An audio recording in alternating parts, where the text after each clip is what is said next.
I promise this is the last air cooler, at least for now, for some longer period regarding the Cooler Master Hyper series and in general their air coolers, because I think I covered it all except for the new ones that were announced at CES.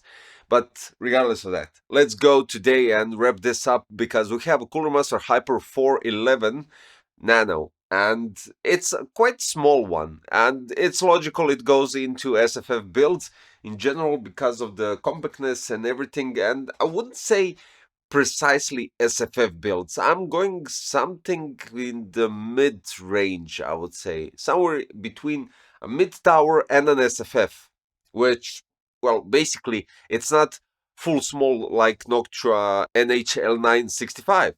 This one is much taller, and we have 4 heat pipes going through the heatsink and whatnot, but we'll get to the bottom of everything quite soon. So this is a quite interesting, I would say, combination of a passive heatsink and a fan, because the way you attach the fan after you install the heatsink, it's quite easy. No screws, and you don't need any additional latches or anything similar to that, because it simply just pops in. That's it. You don't even have to slide it, and that's cool. So what we got right here is compatibility for Intel LGA 1851 and everything before that. And then we have AMD AM5 and AM4. Dimensions are 102 times 85 times 136. So the height is 136, just so you know, this is important. 4 heat pipes, direct contact, as you can see. And we have aluminum fins. Now, the dimensions of the fan, 92 times 92 times 25.4. It's completely non-LED, just like the Hyper 612 Apex and the Hyper 212 Pro. Then we have speed going for the fan at 650 to 2500 RPM. CFM is 45.14 CFM, which is logical because we have a much smaller fan. If we want higher CFM, it really needs to spin really, really fast. Then we have 3.25 millimeters H2O air pressure, above 160,000 hours. Noise level is 30 decibels, to be precise, 30.04. Rifle bearing, 4-pin PWM connection, and you get 2-year warranty. So yeah, quite cool. Now when we're talking about accessory box, you have it's quite interesting because they really limited down literally every single thing that they could. You have 2 brackets, 2 retention brackets for the AMD, as we have it right here. You have 2 retention brackets for Intel socket, and you have a backplate for Intel socket. That's it. That's everything that you get. And on I don't know if this was a mistake, but I didn't get thermal paste inside the box. Maybe it's just a simple mistake.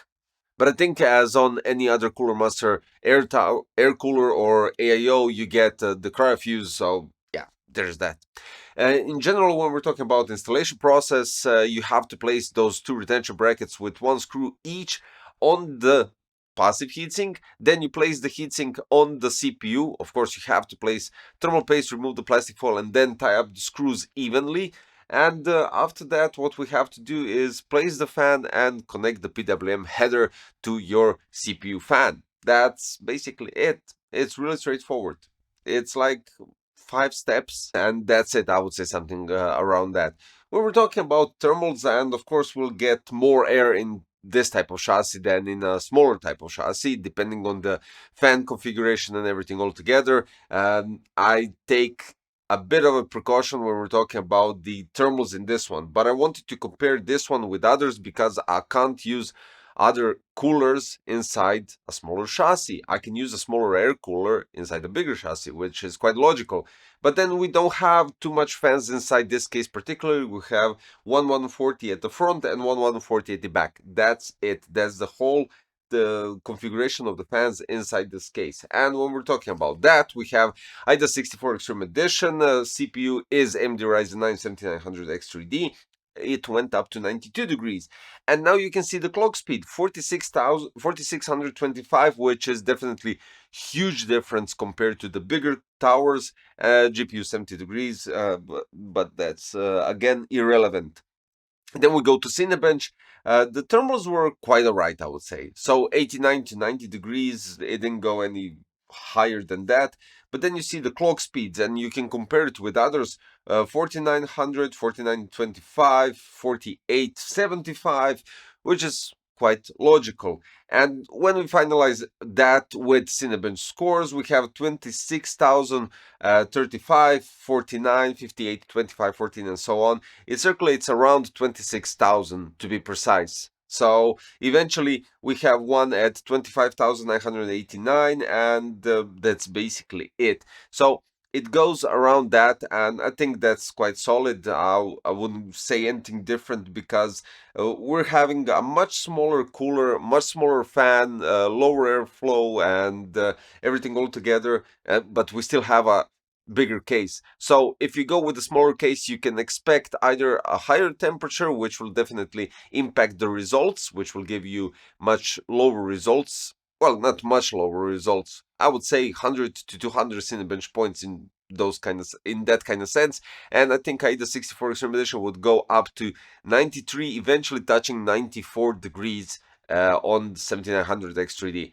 So a cool small tower, which is maximum at 136, and I think that's quite interesting because, first of all, it's nice, complete, no RGB. It has a different shape. I do have to say it has a different shape, which I didn't expect, and maybe these cutouts that were made, maybe it would be a bit different if they weren't, if they kept the full surface, and maybe it would benefit a bit. It wouldn't go drastical because it's such a small, tiny surface that isn't equal to the whole cooler or just creating a square. But in general, I think that would maybe benefit a bit, but I won't go into those details and in that philosophy because I can't actually confirm that. So yeah, we had today Cooler Master Hyper 411 Nano, which was quite cute. Cute, I would say, compared to other coolers, specifically 612 Apex, which I'm really digging in general. But this one is for a smaller build, definitely. The link in the description will show you eventually more details and the price. And that'll be all for today. Thanks for watching, and don't forget to subscribe, hit the like button, click the notification bell. See you tomorrow. Bye bye.